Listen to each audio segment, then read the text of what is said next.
ನಮಸ್ಕಾರ ಸ್ನೇಹಿತರೆ, news I Kannada YouTube ಚಾನಲ್ಗೆ ಸ್ವಾಗತ. ನಾನು ಅನಿಲ್ ಗುಣನವರ್.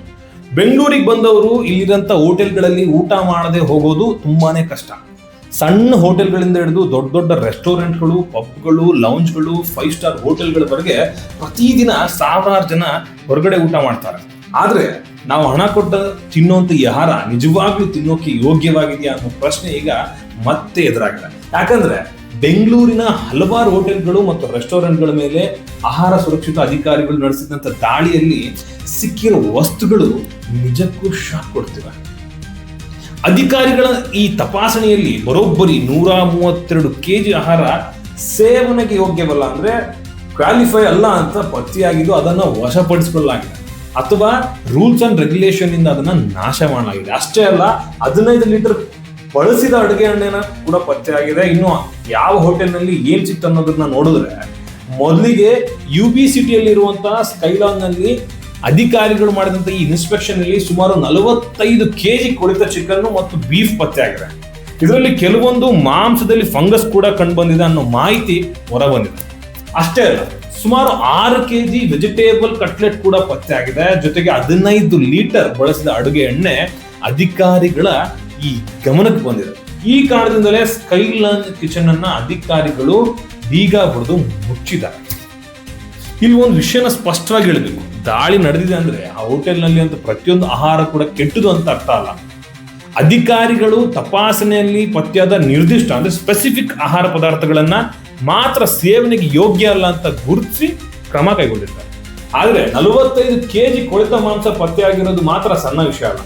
ಯಾಕಂದ್ರೆ ಮಾಂಸವನ್ನ ಸರಿಯಾದ ಟೆಂಪರೇಚರ್ ನಲ್ಲಿ ಸಂಗ್ರಹಿಸದೆ, ಅಂದ್ರೆ ಕಲೆಕ್ಟ್ ಮಾಡದೆ, ಸ್ಟೋರ್ ಮಾಡದೆ ಅಥವಾ ಬಹಳ ದಿನಗಳ ಕಾಲ ಇಟ್ಟಿದ್ರೆ ಬ್ಯಾಕ್ಟೀರಿಯಾ ಬೆಳವಣಿಗೆ ಆಗುವಂತ ಸಾಧ್ಯತೆ ಇರುತ್ತೆ. ಅಂತ ಆಹಾರ ಸೇವಿಸಿದ್ರೆ ಫುಡ್ ಪಾಯ್ಸನಿಂಗ್ ಇಂದ ಹಿಡಿದು ಗಂಭೀರ ಆರೋಗ್ಯ ಸಮಸ್ಯೆಗಳವರೆಗೆ ಏನೆಲ್ಲ ಆಗ್ಬೋದು ಅನ್ನೋದ್ರ ಬಗ್ಗೆ ನಿಮ್ಗೆ ಆಲ್ರೆಡಿ ಗೊತ್ತಿರೋಂಥ ವಿಚಾರ. ಇನ್ನು 2ನೇ ಹೋಟೆಲ್ ರಾಯಲ್ ಚೈನ್ ಹೋಟೆಲ್, ಇಲ್ಲೂ ಕೂಡ ಅಧಿಕಾರಿಗಳು ತಪಾಸಣೆ ಮಾಡಿದ್ರು. ದೊಡ್ಡ ಪ್ರಮಾಣದ ಆಹಾರ ಪತ್ತೆ ಆಗಿದೆ. ಸುಮಾರು 50 kg ಡಕ್ಕು ಮತ್ತು 5 kg ಮೀನು, ಒಟ್ಟು ಸುಮಾರು 55 kg ಆಹಾರ ವಶಪಡಿಸಿಕೊಳ್ಳಲಾಗಿದೆ. ಅಂದ್ರೆ ಒಂದೇ ಹೋಟೆಲ್ನಲ್ಲಿ ಅಲ್ಲ, ಬೇರೆ ಬೇರೆ ಫುಡ್ ಎಸ್ಟಾಬ್ಲಿಷ್ಮೆಂಟ್ ಗಳಲ್ಲೂ ಅಧಿಕಾರಿಗಳಿಗೆ ಸಮಸ್ಯೆಗಳು ಕಂಡು ಬಂದಿವೆ.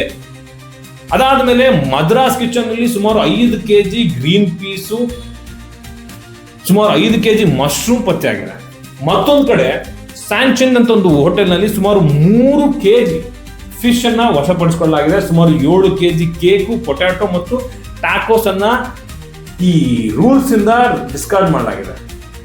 ಹೀಗೆ ಹಲವು ಕಡೆಗಳಿಂದ ಒಟ್ಟು 132 kg ಫುಡ್ ವಶಪಡಿಸಿಕೊಳ್ಳಲಾಗಿದೆ ಅಥವಾ ನಾಶಪಡಿಸಲಾಗಿದೆ. ಜೊತೆಗೆ 15 ಲೀಟರ್ ಯೂಸ್ಡ್ ಕುಕಿಂಗ್ ಆಯಿಲ್ ಅನ್ನು ಕೂಡ ಇವರು ಡಿಸ್ಕಾರ್ಡ್ ಮಾಡಲಾಗಿದ್ದಾರೆ. ಆದ್ರೆ ಇಲ್ಲಿ ಅಸಲಿ ಪ್ರಶ್ನೆ ಏನ್ ಗೊತ್ತಾ, ಈ ಆಹಾರವನ್ನ ಅಧಿಕಾರಿಗಳು ದಾಳಿ ಮಾಡದಿದ್ರೆ ಏನಾಗ್ತಿತ್ತು? ಗ್ರಾಹಕರಿಗೆ ಅದು ಗೊತ್ತಾಗ್ತಿತ್ತ? ಹೋಟೆಲ್ ನಲ್ಲಿ ಊಟ ಮಾಡುವಾಗ ನಮಗೆ ಯೂಶುವಲಿ ಅಡುಗೆ ಮನೆಗಳಿಗೆ ಏನಾಗ್ತಿದೆ ಅನ್ನೋದು ನಮ್ಗೆ ಸಾಮಾನ್ಯವಾಗಿ ಗೊತ್ತಾಗಲ್ಲ. ನಾವು ಆರ್ಡರ್ ಮಾಡ್ತೀವಿ, ಊಟ ಬರುತ್ತೆ, ತಿಂತೀವಿ, ಬಿಲ್ ಕೊಡ್ತೀವಿ, ಹೊರಗೆ ಬರ್ತೀವಿ. ಆದ್ರೆ ಅದ್ರ ಹಿಂದೆ ಆ ಫುಡ್ ಯಾವಾಗ ತಯಾರಾಯ್ತು, ಎಷ್ಟು ದಿನದಿಂದ ಸ್ಟೋರೇಜ್ ನಲ್ಲಿ ಇತ್ತು, ಮಾಂಸವನ್ನ ಯಾವ ಟೆಂಪರೇಚರ್ ನಲ್ಲಿ ಇಡಲಾಗಿತ್ತು, ಎಣ್ಣೆಯನ್ನ ಎಷ್ಟು ಬಾರಿ ಬಳಸಲಾಗಿತ್ತು, ಕಿಚನ್ ಎಷ್ಟು ಕ್ಲೀನ್ ಆಗಿತ್ತು, ಎಕ್ಸ್ಪೈರಿ ಡೇಟ್ ಮುಗಿದ ವಸ್ತುಗಳನ್ನ ಬಳಸಲಾಗಿತ್ತ ಅನ್ನೋದನ್ನ ನಮಗೆ ಗೊತ್ತೇ ಆಗಲ್ಲ, ನಮ್ಗೆ ಗೊತ್ತು ಮಾಡೋದು ಇಲ್ಲ. ಹಂಗಾಗಿ ಫುಡ್ ಸೇಫ್ಟಿ ಡಿಪಾರ್ಟ್ಮೆಂಟ್ ನ ತಪಾಸಣೆ, ಇನ್ಸ್ಪೆಕ್ಷನ್ ತುಂಬಾನೇ ಮುಖ್ಯ ಆಗುತ್ತೆ. ಇನ್ನೊಂದು ಮುಖ್ಯ ವಿಚಾರ, ಯೂಸ್ಡ್ ಕುಕಿಂಗ್ ಆಯಿಲ್. ಒಮ್ಮೆ ಆಹಾರವನ್ನ ಡೀಪ್ ಫ್ರೈ ಮಾಡಿದ ಎಣ್ಣೆಯನ್ನ ಮತ್ತೆ ಮತ್ತೆ ಬಳಸೋದ್ರಿಂದ ಅದರ ಕ್ವಾಲಿಟಿ ಚೇಂಜ್ ಆಗಿಬಿಡುತ್ತೆ. ಹೀಗಾಗಿ ಹೋಟೆಲ್ಗಳು ಮತ್ತು ಫುಡ್ ಬಿಸ್ನೆಸ್ ಬಳಸಿದ ಎಣ್ಣೆಯನ್ನ ಸರಿಯಾದ ರೀತಿಯಲ್ಲಿ ನಿರ್ವಹಿಸಬೇಕು. ಎಣ್ಣೆಯನ್ನ ಬಳಸೋದು ಮಾತ್ರವಲ್ಲ, ಬಳಸಿದ ಮೇಲೆ ಅದನ್ನ ಹೆಂಗೆ ಡಿಸ್ಪೋಸ್ ಮಾಡ್ತಾರೆ ಅನ್ನೋದು ಕೂಡ ತುಂಬಾ ಮುಖ್ಯ ಆಗುತ್ತೆ.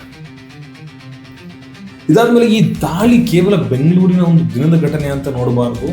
ಕರ್ನಾಟಕದಲ್ಲಿ ಆಹಾರ ಸುರಕ್ಷತೆ ಸಂಬಂಧಿಸಿದಂತ ನಿಯಮಗಳನ್ನ ಜಾರಿಗೆ ತರೋ ಜವಾಬ್ದಾರಿ ಈ ಫುಡ್ ಸೇಫ್ಟಿ ಅಂಡ್ ಸ್ಟ್ಯಾಂಡರ್ಡ್ಸ್ ವ್ಯವಸ್ಥೆಯ ಮೇಲಿದೆ.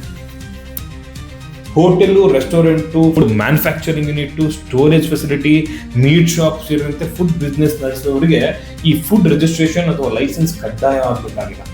ಅಂದ್ರೆ ಗ್ರಾಹಕರಿಗೆ ಸೇಫ್ ಫುಡ್ ಕೊಡೋದು ಹೋಟೆಲ್ ಮಾಲೀಕರ ಆಪ್ಷನ್, ಚಾಯ್ಸ್ ಅಲ್ಲ, ಅದು ಅವರ ಜವಾಬ್ದಾರಿ. ಇದೇ ಕಾರಣಕ್ಕೆ ಹೋಟೆಲ್ ದೊಡ್ಡದಾಗಿರ್ಲಿ ಸಣ್ಣದಾಗಿರ್ಲಿ, ಪಬ್ ಆಗಿರ್ಲಿ ಲಾಂಜ್ ಆಗಿರ್ಲಿ, ಅಥವಾ ಸ್ಟಾರ್ ಹೋಟೆಲೇ ಆಗಿರಲಿ, ಫುಡ್ ಸೇಫ್ಟಿ ರೂಲ್ಸ್ ಎಲ್ರಿಗೂ ಒಂದೇ ಆಗಿರ್ಬೇಕು. ಹೋಟೆಲ್ನ ಹೆಸರು ದೊಡ್ಡದಿದೆ ಅಂತ ಹೈಜೀನ್ ಬಗ್ಗೆ ಕಾಂಪ್ರಮೈಸ್ ಮಾಡೋಕ್ಕಾಗಲ್ಲ. ಯಾಕಂದ್ರೆ ಹಣ ಕೊಟ್ಟು ಊಟ ಮಾಡಬೇಕಾದ ಈ ಗ್ರಾಹಕರಿಗೆ ಟೇಸ್ಟ್ ಮಾತ್ರ ಬೇಕಾಗಿಲ್ಲ, ಸೇಫ್ ಫುಡ್ ಕೂಡ ಬೇಕಾಗುತ್ತೆ. ಇನ್ನು ಈ ಗ್ರಾಹಕರಿಗೆ ನಾವು ಏನು ಮಾಡಬೇಕು? ಮೊದಲನೇದಾಗಿ ಸಾಧ್ಯವಾದಷ್ಟು ಕ್ಲೀನ್ನೆಸ್ ಚೆನ್ನಾಗಿ ಕಾಣುವ ರೆಸ್ಟೋರೆಂಟ್ ಆಯ್ಕೆ ಮಾಡಬೇಕು. ಎರಡನೇದಾಗಿ ಆಹಾರದಲ್ಲಿ ವಾಸನೆ, ಬಣ್ಣ ಅಥವಾ ರುಚಿಯಲ್ಲಿ ಏನಾದರೂ ಸ್ವಲ್ಪ ಅನುಮಾನ ಕಂಡು ಬಂದರೆ ತಿನ್ನೋದನ್ನು ಅವಾಯ್ಡ್ ಮಾಡಬೇಕು. ಮೂರನೇದಾಗಿ ಫುಡ್ ಡೆಲಿವರಿ ಆರ್ಡರ್ ಮಾಡಿದಾಗ ಪ್ಯಾಕೇಜಿಂಗ್ ಸರಿಯಾಗಿದೆಯಾ ಅನ್ನೋದನ್ನು ಕೂಡ ನಾವು ಗಮನಿಸಬೇಕು. ಮತ್ತು ಮುಖ್ಯವಾಗಿ ನಮಗೇನಾದರೂ ಅನುಮಾನ ಬಂದರೆ ಅಥವಾ ಅನುಮಾನಾಸ್ಪದ ಆಹಾರ ಸಿಕ್ಕರೆ ಅದನ್ನು ಸುಮ್ಮನೆ ಬಿಟ್ಟುಬಿಡದೆ ಸಂಬಂಧಪಟ್ಟಂಥ ಈ ಫುಡ್ ಸೇಫ್ಟಿ ಅಥಾರಿಟೀಸ್ಗೆ ಕಂಪ್ಲೇಂಟ್ ಮಾಡಬೇಕು. ಯಾಕಂದರೆ ಒಬ್ಬ ವ್ಯಕ್ತಿ ಸಮಸ್ಯೆ ಆಗಿರ್ಬೋದು, ಆದರೆ ಅದೇ ಆಹಾರವನ್ನು 100 ಜನ ತಿಂದರೆ ಸಮಸ್ಯೆ 100 ಜನರಿಗೆ ಆಗುತ್ತೆ. ಇಲ್ಲಿ ಇನ್ನೊಂದು ದೊಡ್ಡ ಪ್ರಶ್ನೆ ಇದೆ. ಅಧಿಕಾರಿಗಳು ದಾಳಿ ಮಾಡಿದಾಗ ಮಾತ್ರ ಹೋಟೆಲ್ಗಳು ಕ್ಲೀನ್ ಆಗಿರ್ಬೇಕಾ? ಇನ್ಸ್ಪೆಕ್ಷನ್ ಮಾಡಿದಾಗ ಮಾತ್ರ ಕ್ಲೀನ್ ಆಗಿರ್ಬೇಕಾ? ಇಲ್ಲ, ದಾಳಿ ಯಾವಾಗ ಬೇಕಾದ್ರೂ ಆಗ್ಬೋದು ಅನ್ನೋ ಭಯದಿಂದ ಕ್ಲೀನ್ ಇಟ್ಕೊಳ್ಬೇಕಾ? ಅದು ಅಲ್ಲ. ಪ್ರತಿದಿನ ಕಸ್ಟಮರ್ಗೆ ಆರೋಗ್ಯವನ್ನು ಗಮನದಲ್ಲಿಟ್ಕೊಂಡು ಫುಡ್ ಸೇಫ್ಟಿ ಮೇಂಟೈನ್ ಮಾಡಬೇಕು. ಕಿಚನ್ ಕ್ಲೀನ್ ಆಗಿರಬೇಕು. ರಾ ಮೀಟ್ ಮತ್ತು ಕುಕ್ಡ್ ಫುಡ್ ಬೇರೆ ಇಡಬೇಕು. ಫುಡ್ಡನ್ನು ಸರಿಯಾದ ಟೆಂಪರೇಚರ್ನಲ್ಲಿ ಸ್ಟೋರ್ ಮಾಡಬೇಕು. ಎಕ್ಸ್ಪೈರಿ ಡೇಟ್ ಚೆಕ್ ಮಾಡ್ಕೋಬೇಕು. ಯೂಸ್ಡ್ ಆಯಿಲ್ ಅನ್ನ ಕರೆಕ್ಟ್ ಆಗಿ ಡಿಸ್ಪೋಸ್ ಮಾಡಬೇಕು. ಸ್ಟಾಫ್ ಹೈಜೀನ್ ಮೇಂಟೈನ್ ಮಾಡ್ಕೋಬೇಕು. ಮತ್ತು ಇಂಪಾರ್ಟೆಂಟ್ ಆಗಿ ಈ ಕಸ್ಟಮರ್ಸ್ಗೆ ಸರ್ವ್ ಮಾಡುವಂಥ ಪ್ರತಿಯೊಂದು ಆಹಾರವೂ ಕೂಡ ಸೇಫ್ ಆಗಿರಬೇಕು. ಯಾಕಂದ್ರೆ ಹೋಟೆಲ್ನಲ್ಲಿ ಒಂದು ಮೀಲ್ ಅಂದ್ರೆ ನಮಗೆ ಒಂದು ಕೇವಲ ಒಂದು ಪ್ಲೇಟ್ ಫುಡ್, ಆದರೆ ಆ ಫುಡ್ ಸೇಫ್ ಆಗಿಲ್ಲ ಅಂದ್ರೆ ಅದೇ ಒಂದು ಪ್ಲೇಟ್ ಒಬ್ಬರ ಆರೋಗ್ಯಕ್ಕೆ ದೊಡ್ಡ ಸಮಸ್ಯೆನೇ ಉಂಟು ಮಾಡುತ್ತೆ. ಈಗ ಬೆಂಗಳೂರಲ್ಲಿ ನಡೆದಂತ ಈ ದಾಳಿಯಲ್ಲಿ, ಈ ಇನ್ಸ್ಪೆಕ್ಷನ್ 132 kg ಆಹಾರ ಅಥವಾ 15 ಲೀಟರ್ ಯೂಸ್ಡ್ ಕುಕಿಂಗ್ ಆಯಿಲ್ ಪತ್ತೆ ಆಗಿರೋದು ಒಂದು ವಾರ್ನಿಂಗ್ ಅಷ್ಟೇ. ಹೋಟೆಲ್ ಮಾಲೀಕರಿಗೆ ವಾರ್ನಿಂಗು, ಫುಡ್ ಬಿಸ್ನೆಸ್ಗೆ ವಾರ್ನಿಂಗ್, ಮತ್ತೆ ಈ ಅಧಿಕಾರಿಗಳು ಕೂಡ ಒಂದು ರಿಮೈಂಡರ್. ಯಾಕಂದ್ರೆ ದಾಳಿ ಆಗಾಗ ನಡೀಬೇಕನ್ನೋ ಒಂದು ರಿಮೈಂಡರ್. ಒಂದಿನ ದಾಳಿ ಮಾಡಿ ಮುಂದೆ ಎಲ್ಲಾನು ಮರ್ತೋಗ್ಬಾರ್ದು, ಸರಿ ಹೋಗುತ್ತೆ ಅಂತ ಅನ್ಕೋಬಾರ್ದು. ರೆಗ್ಯುಲರ್ ಇನ್ಸ್ಪೆಕ್ಷನ್ಸ್ ಇರಬೇಕು. ರೂಲ್ಸ್ ವೈಲೇಟ್ ಮಾಡಿದ್ರೆ ಕಠಿಣ ಕ್ರಮ ಆಗ್ಬೇಕು. ಅದೇ ಸಮಯದಲ್ಲಿ ಈ ತಪ್ಪು ಮಾಡದ ಫುಡ್ ಬಿಸ್ನೆಸ್ಗೆ ಅನಗತ್ಯ ತೊಂದರೆ ಆಗ್ಬಾರ್ದು. ಯಾಕಂದ್ರೆ ನಮ್ಮ ಗುರಿ ಹೋಟೆಲ್ಗಳನ್ನು ಮುಚ್ಚೋದಲ್ಲ, ಜನರಿಗೆ ಸುರಕ್ಷಿತವಾಗಿ ಆಹಾರವನ್ನು ಸಿಗುವಂತೆ ಮಾಡಿ. ಕೊನೆಗೊಂದು ಮಾತು, ನಾವು ಹೊರಗಡೆ ಊಟ ಮಾಡುವಾಗ ರುಚಿ ಹೇಗಿದೆ ಅಂತ ಮಾತ್ರ ಕೇಳ್ಬೇಡಿ, ಒಮ್ಮೆ ಇದು ಸೇಫ್ ಆಗಿದೆ ಅನ್ನೋದನ್ನು ಕೂಡ ನೋಡ್ಕೊಳ್ಳಿ.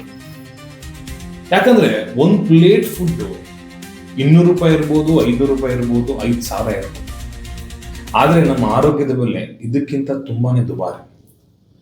ಹೋಟೆಲ್ ದೊಡ್ಡದೋ ಚಿಕ್ಕದೋ ಮುಖ್ಯ ಅಲ್ಲ, ಅಲ್ಲಿ ಸಿಗೋ ಆಹಾರ ಸುರಕ್ಷಿತವಾಗಿದೆಯಾ ಅನ್ನೋದೇ ಮುಖ್ಯ. ಫುಡ್ ಶುಡ್ ಬಿ ಟೇಸ್ಟಿ, ಆದರೆ ಅದಕ್ಕಿಂತ ಮೊದಲು ಸೇಫ್ ಆಗಿರಬೇಕು. ಧನ್ಯವಾದ.